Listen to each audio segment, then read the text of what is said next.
자, 이번 사건 어떻게 보시나요?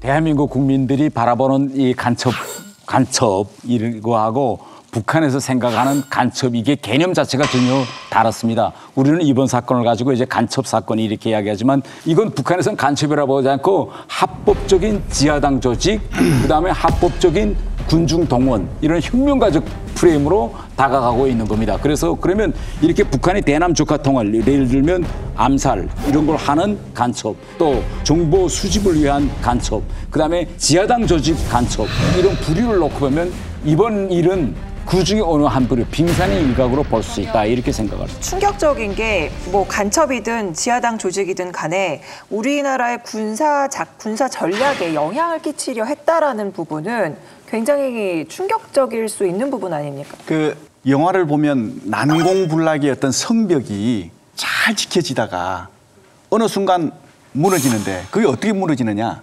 내부의 첩자 한두 명에 의해서 성문이 열리잖아요.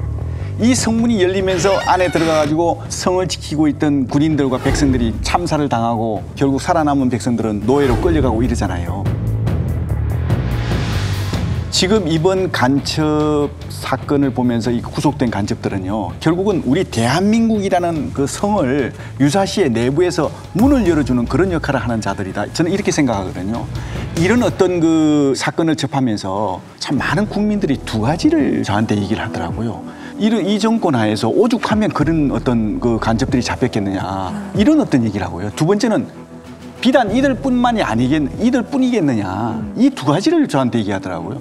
지금 뭐 각계각층에 많은 간첩들이 포진하고 있을 수 있을 텐데 그럼 이런 것들에 대해서 우리가 그냥 있어도 되는 것이냐, 이 두 가지에 대한 의문을 가지면서 굉장히 걱정을 많이 하시더라고요. 그래서 이러한 부분에서 보면 우리 국가 안위나 국민의 안전을 책임지고 계시는 분이 대통령이시잖아요. 대통령님께서 정말 의지를 가지고 정말 철저하게 수사를 해서 뿌리를 뽑을 수 있도록 그렇게 하셔도 될까 말까 하는 상황이거든요. 그럼에도 불구하고 지금 청와대에서 이 사건을 대하는 게 마치 남의 일처럼 대하는 것 같아서 굉장히 좀 안타깝습니다. 저는 그렇게 생각합니다.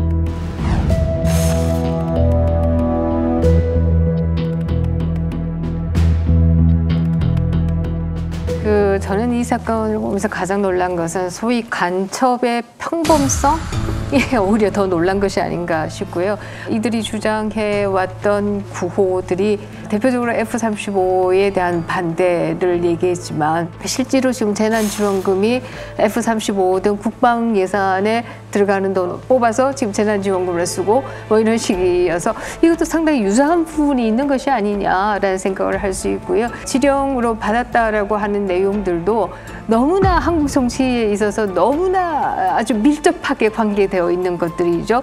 조국 사태가 일어났을 때는 이것을 친보수의 책동으로 가지 않도록 해라. 이 총선에 있어서 어떻게 해야 진보 진영이 이길 수 있는지 활동해라. 또 특정인인 황교안 대표를 매장해라.